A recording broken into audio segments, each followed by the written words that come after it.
In my 22 years, I am still haunted by my classmates. Recently, they smashed the window of my house. One girl even slapped me in trading class. Back in school, people respected me for a while until one moment changed everything. I became shy, withdrawn. When I was little, I remember the shame I felt when two classmates walked down my street, saw the small, broken place I lived in, and started laughing.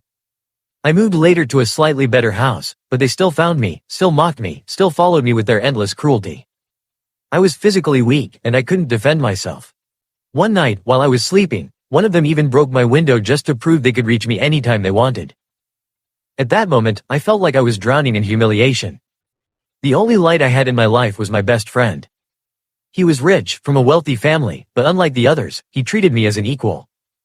He introduced me to trading. At first, I had no idea what I was doing, but I learned. Slowly, I started making money. For the first time in my life, I had hope. I invested, reinvested, and little by little, I began to grow. Eventually, I bought something unusual, a trap for my classmates. It cost me $3,500, but it was worth every cent. Then came the big step. I built my own house close to theirs, right on the same street where they had mocked me for years. They couldn't believe what they saw. And when I stepped out in front of my brand new home, with a shiny Ferrari parked right there, yes, in credit, but mine nonetheless, their jaws dropped. One of the girls, the same kind who once laughed at me, suddenly began to flirt with me. She tried to hide it, but it was obvious. And I just told her the truth. You're not worthy of me. But this story didn't end there. At first, when I entered the world of trading, I was nervous. I had lost so much confidence from years of being mocked that even looking at charts made me doubt myself. But my friend, Daniel, pushed me. He said, "Martin, you've got something they don't, discipline. Use it." He was right. While my old classmates were wasting their evenings drinking, fighting, and gossiping, I was learning about candlesticks, moving averages, and market psychology. I stayed up late, not because I was forced, but because I was hungry. Every little gain felt like revenge.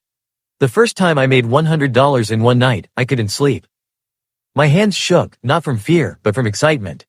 I thought of the window they smashed, the laughter on the street, the slap in trading class, and I told myself, this is only the beginning. Months passed. Some trades went wrong, and I lost, but I learned. My friend guided me, but eventually, I became independent. My account grew. With every profit, I felt stronger. One day, Daniel said, "Why don't you build something that reminds them who you've become?" At first, I laughed. "You mean, like a statue?" "No," he said. "Something bigger. Build your life right in front of their eyes. Make them choke on their jealousy." The idea stuck.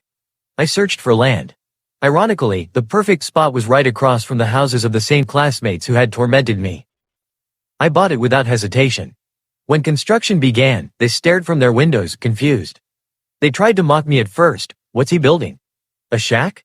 A doghouse? But I ignored them. The house rose, brick by brick. I chose modern designs, glass walls, clean edges, marble floors. I put everything into it.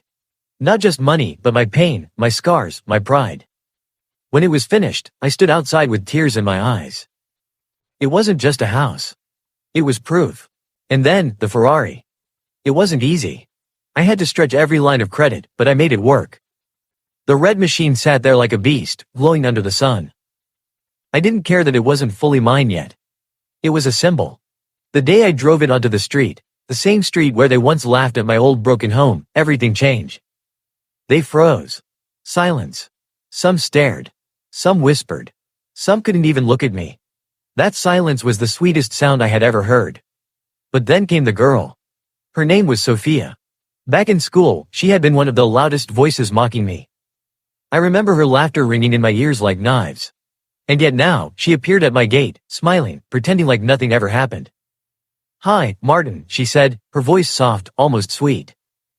"It's been a while. You look different." "Different?" I thought. No. I wasn't different. I was the same boy they all crushed, except now I had risen. I let her talk, let her try. She complimented my house, my car, my clothes. She leaned closer, her eyes shining with greed, not affection. And I told her, "You know, Sophia, once I wanted your approval.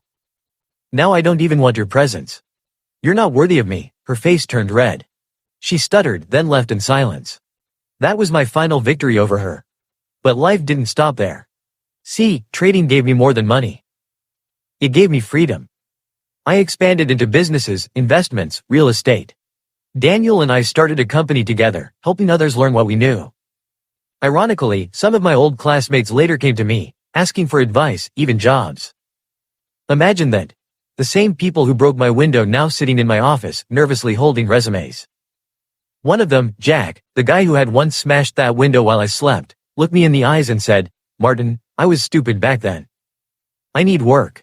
Please, for a moment, I wanted revenge. I wanted to laugh in his face. But then I remembered, true success isn't about revenge. It's about showing them that I no longer lived in their world. So I told him, calmly, I don't hire people who destroy what they can't build. Good luck. He left with his head down. Over time, I realized something else. All those years of pain had shaped me. Without them, maybe I never would have pushed this far. Maybe I would have settled for ordinary. But their cruelty forged me. My Ferrari wasn't just a car. My house wasn't just a home. They were symbols of survival. And every time I drive past their old houses, I remind myself, respect is a given. It's built. Now, at 22, I'm no longer the weak boy they mocked. I'm the man who turned their insults into fuel, their hatred into fire. And as for the girl who tried to crawl back into my life, or the classmates who tried to beg for help, they'll always remember the day they saw me step out of my house, next to my Ferrari, no longer their victim, but their reminder. Because in the end, revenge isn't about hurting them. It's about showing them you don't need them. It's about standing tall where they once forced you to kneel. And I did. I still do.